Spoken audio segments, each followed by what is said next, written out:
Assane Gueye. président Macky Sall xiif ga mu xiifoon dugg ci histoire Sénégal ak yeesal yu wér cay dëgëral sunu charte réew boobay xiif la xiif ba tey observateur ni waxee yéene kaay bi ne démb ci bi muy dajee ki farandoy politique am ca palais ba xamal na leen ne am na lu ko miti nde def na la ko war yépp ngir wàññi mandat bi mu laalaale bii daw waaye nag président Sall da caa teg ne bu nu fàtte ni président de la république la ca nag sàkku ci président mu bañ a wàccoog dogal wala xalaat nun ko mën a tuddee bu ëtt bu bokk ci ëtt yi gën a kawe ci réew mi mooy rek sàkku ci président mu jalgati yoon terewul nag ngir mandat bay ñëw ak yeneen yeesal président dogu ci wax ak askan wi ba waaw gi yóbbul ko déet gi su keroogee référendum 20 mars 2016 observateur ne ci fànn woowe président Macky Sall daje na démb ca salle des banquets ca palais ba ak responsable yu Benno Siggil Sénégal Benno Tanor ci njiital Cheikh Sarr coalition pour l'émergence njiital Ousmane Seye ak ñi bokkul ci coalition ku ci mel ni Landing Savané Robert Sagna Thierno Lo Dioumadiang Diakhaté Ali Haïdar maître El Hadji Diouf observateur ne fañ jëm nag mooy ci taxawal ab directoire national de campagne le quotidien ne président Sall ngir nag moytu lu daloon président Abdoulaye Wade moo tax muy fecc blocage ci waxin maanaam day bloqué mandat mi ci ñaar ca loole dina ko fas yéene leeral ci projet de réforme yi muy jébbal ci référendum bi ne mandat bii di daw day bokk ci nuy wàññ su gañee 2019 day aaye fégal du laaj njël leneen ñi doon laaj nag lu tax président assemblée nationale joxe xalaat bu jëm ci nangul Macky Sall wéyulug mandat bu njëkk bi ba juróom-ñaari at Moustapha Niass ci le quotidien ne moo tey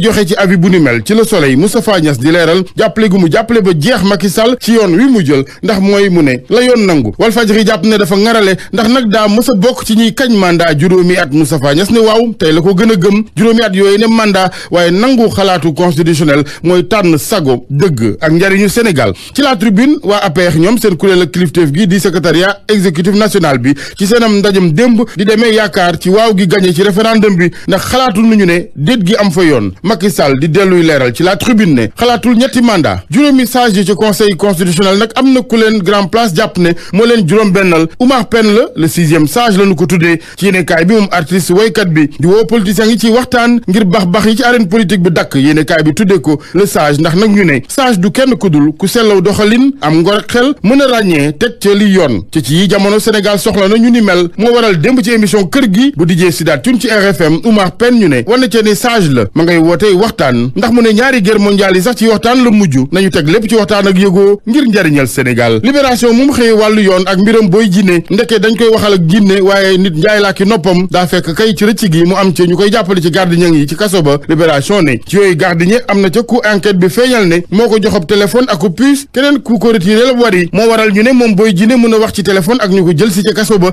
ak fa nuy gaare bu muy rëcc wari ba taxit mu yore xaalis ba muy rëccaale du ñàkk lee waral démb maître Sidiki Kaba di leeral ne du jinne du si ndax moom maître Sidiki Kaba nag ministre de la justice ci libération ba tey ne extradition bi moom maanaam dellu si gi Sénégal faw mu am keneen ku bëgg moom ñibbi si Sénégal bébé Aïcha la mi daa théâtre observateur ne rëcc na ca koyet gëm daal liggéey ndax foofee daawul noppalu cim taax R+3 la doon liggéeye fobeere bale guddeeg bëccëg teg ca du lekk lu mu xam omelette sax la mujj di dëkkee mu ne li waral rëcc gi nag mooy da doon jox lekk seku yi borom kër ga kenn rëcc ca ñu jàppee ko ay gaaf di ko xas ak wax lu ne ba mu rëcc daw ca mbeddi koyet ya ba ni ko soxna fate ma nga ca kër soxna sa ko fat di xaar na këyit ak yoon wu koy may mu dellu si Sénégal ak cosaanam lamb ji sunu lamb moom la fësale tey Modou Lo Gris Bordeaux seen ab daje laata combat weeru sulet bi Gris Bordeaux nga naan ka duma la may dara waaye Modou Lo xamal ko ne du yomb li yombul ci liggéeykat yi observateur rawatina mooy fàtte seen borom xalima bi ndey taxawaalu Aminata Sophie Dieye ca dalja reeja waaye xereñu mbind ma borom bi def li gën observateur xëy fësale interview bu mujj ñeel moom soxna si ma nga cay wax moom Aminata ne lu bari ci àddina la ko ca sawe mooy ngëmam yàlla na ko ngëm guni mel taxawu fa mu ne